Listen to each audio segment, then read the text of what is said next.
గంజాయిపై గుంటూరు జిల్లా ఎస్పీ వకుల్ జిందాల్ ఉక్కుపాదం మోపారు. అవసరం అనుకుంటే పీడీ యాక్ట్ అమలు చేస్తున్నారు. వకుల్ జిందాల్ గుంటూరు జిల్లా ఎస్పీగా బాధ్యతలు స్వీకరించిన దగ్గర నుంచి గంజాయిపై దృష్టి సారించారు. గంజాయి రహిత జిల్లాగా గుంటూరును మార్చేందుకు ఆయన పక్కా యాక్షన్ ప్లాన్ తో ముందుకు వెళ్తున్నారు. అదేవిధంగా గంజాయి విక్రయించినా సేవించినా కఠిన చర్యలు తప్పవని హెచ్చరిస్తూ ప్రజల్లో చైతన్యం తెస్తున్నారు. తాజాగా మంగళగిరి గ్రామీణ పరిధిలో గంజాయి విక్రయదారులను మంగళగిరి పోలీసులు అరెస్టు చేశారు. బుధవారం గుంటూరు జిల్లా ఎస్పీ కార్యాలయంలో ఏర్పాటు చేసిన మీడియా సమావేశంలో పట్టుపడిన నిందితుల్ని స్వాధీనం చేసుకున్న గంజాయిని వకుల్ జిందాల్ హాజరుపరిచారు. మొత్తం 15 మందిని అరెస్టు చేసి 4.2 కేజీల గంజాయిని స్వాధీనం చేసుకున్నామని ఎస్పీ వివరించారు. 15 మెంబర్స్ ని అరెస్ట్ చేసి రిమాండ్ కి పంపించడం జరుగుతుంది. 4.2 కేజీస్ గాంజా సీజ్ చేయడం జరిగింది. దాంట్లో మెయిన్ ముద్దాయి విజయబాబు అనే అతను A1.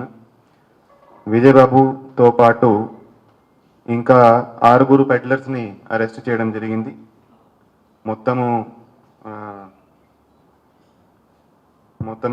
7 పెడ్లర్స్ని అరెస్ట్ చేసి రిమాండ్కి పంపించడం జరుగుతుంది. వాళ్ళు ఒక ప్రాంతంలో 4.1 కేజీ గాంజాతో వాళ్ళు చిన్న చిన్న ప్యాకెట్స్ తయారు చేస్తూ వాళ్ళ దగ్గర గాంజా దొరికింది. వాళ్ళు కన్జ్యూమ్ చేస్తారు, అదేవిధంగా వాళ్ళు తీసుకొచ్చి అమ్ముతారు. ఎవరైతే ఈ ముద్దాయిలు ఉన్నారో, పెడ్లర్స్ ఉన్నారో, దాంట్లో సాయి కృష్ణ అనే అతనికి విజయవాడ జైల్లో ఒక అతనితో పరిచయం అయింది.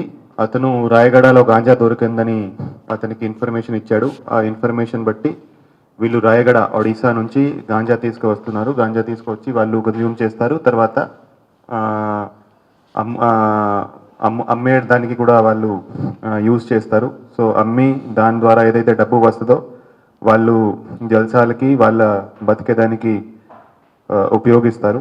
సో మొత్తం 15 మెంబర్స్ అరెస్ట్ చేయడం జరిగింది. దాంట్లో 7 పెడ్లర్స్, మిగతా కన్జ్యూమర్స్ని ఐడెంటిఫై చేసి అరెస్ట్ చేసి రిమాండ్కి పంపించడం జరుగుతుంది. సో ఈ 15 మెంబర్స్ ఏదైతే మనం పట్టుకున్నామో దాంట్లో A1 దాసరి వినయబాబు, అతని మీద ఆల్రెడీ 2 గంజాయి కేసులు ఉన్నాయి. అదేవిధంగా సాయి కృష్ణ అనే అతను A3, అతని మీద కూడా 3 గంజాయి కేసులు ఉన్నాయి. అదేవిధంగా డేనియల్ రాజు అనే అతను A4, అతని మీద కూడా ఒక గాంజా కేసు ఉంది. A5 బండిరెడ్డి నందు, అతని మీద కూడా 6 కేసులు గాంజా కేసులు ఉన్నాయి. అదేవిధంగా సిరిపోయిన హరికృష్ణ, అతని మీద ఒక గాంజా కేసు ఉంది.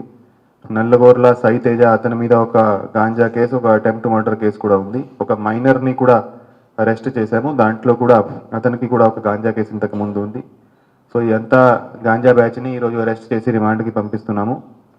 అదేవిధంగా ఇప్పటివరకు గుంటూరు జిల్లాలో లాస్ట్ 3 monthsలో ఆల్మోస్ట్ 220 మందిని అరెస్ట్ చేసి రిమాండ్కి పంపించడం జరిగింది.